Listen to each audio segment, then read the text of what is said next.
Islamic ব্যাংকের liquidity crisis গেল ২-৩ দিনের নয়। এই লিকুইডিটি ক্রাইসিস শুরু হয়েছে ২০২৩ সাল থেকে। ওই সময় থেকে ইসলামিক ব্যাংক বাংলাদেশ সিআরআর বা ক্যাশ রিজার্ভ রেশিও যথেষ্ট পরিমাণে রাখতে পারছিল না।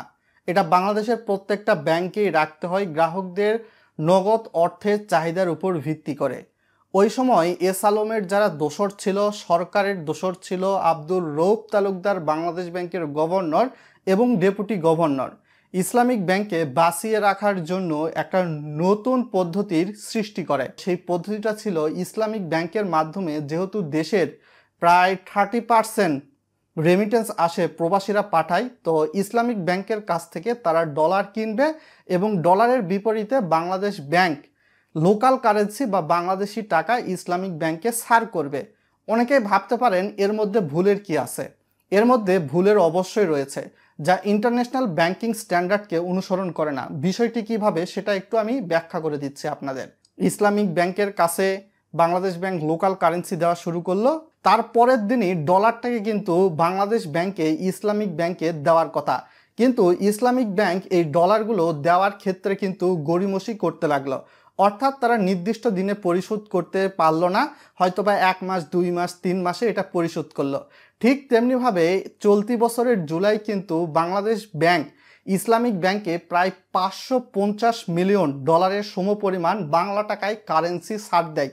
তো কারেন্সি ছাড় দেওয়ার পরবর্তীতে ইসলামিক ব্যাংকে তো এখন ডলার সেইভাবে বাংলাদেশ ব্যাংকে দিতে পারে নাই। তো এই বিষয়টা নিয়ে কিন্তু দেখা যাচ্ছিল যে বাংলাদেশ ব্যাংকের যে সকল কর্মকর্তা কর্মচারী রয়েছে তারা কিন্তু গভর্নরকে এই বিষয়টা জানিয়ে দিয়েছিল। তবে সেই সময়কার দায়িত্বে থাকা আব্দুর রৌফ তালুকদার ডেপুটি গভর্নর এই বিষয়টা এড়িয়ে যাওয়ার চেষ্টা করেছিল। তারা বলেছিল যে হ্যাঁ, আস্তে আস্তে এই যে টাকাটা নিছে ডলারের বিনিময়ে এটা সমন্বয় হয়ে যাবে।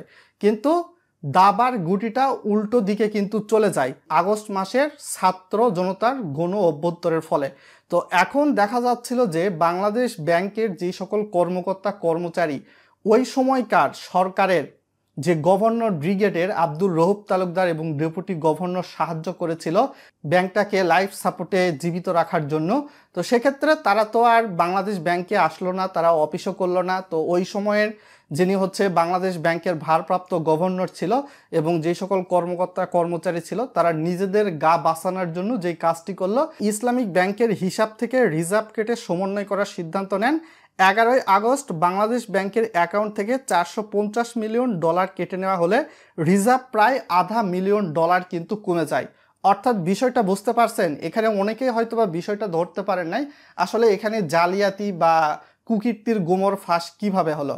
তো সাধারণত বিদেশি যেই সকল ইনভেস্টর রয়েছে তারা কিন্তু বাংলাদেশে যখন ইনভেস্ট করে সেক্ষেত্রে বাংলাদেশের রিজার্ভ কি পরিমাণে আছে সেটা দেখেই কিন্তু তারা ইনভেস্ট করে। তো সেই সময় এই আব্দুর রৌফ তালুকদার এবং তার যে সঙ্গপাঙ্গ ছিল তারা কিন্তু হচ্ছে ফেক একটা রিজার্ভ সৃষ্টি করেছিল। অর্থাৎ 450 মিলিয়ন ডলারের যে ফেক রিজার্ভটা দেখতে পাচ্ছেন, যেটা 11ই আগস্ট কিন্তু হচ্ছে কেটে নিয়ে, কেননা কোনো একটা ফরেন ইনভেস্টর বাংলাদেশে ইনভেস্ট করলে তার যখন ব্যবসা বাণিজ্য গুটিয়ে নেওয়া বা তার যে হচ্ছে প্রফিট আসবে ব্যবসা থেকে এটা বিদেশে নিয়ে যেতে পারবেন কিনা এটা অনেক ক্ষেত্রে কিন্তু রিজার্ভের উপরও ডিপেন্ড করে। এমনকি আপনার হচ্ছে ইন্টারন্যাশনাল স্ট্যান্ডার্ডও কিন্তু হচ্ছে এটা সাপোর্ট করে না।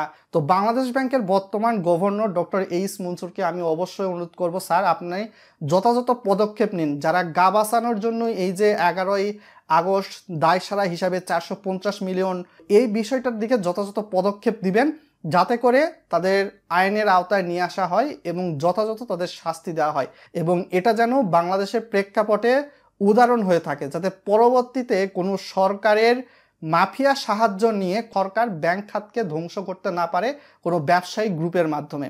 আস্তে আস্তে ইসলামী ব্যাংক বাংলাদেশের লেনদেন কিছুটা স্বাভাবিক হয়ে আসছে। আশা করা যায় যে আর কয়েকদিনের মধ্যে হয়তোবা এই লেনদেন প্রক্রিয়াটা আরও অনেক স্মুথলি হয়ে যাবে। আজকে এখান থেকেই বিদায় নিচ্ছি, সকলে ভালো থাকবেন।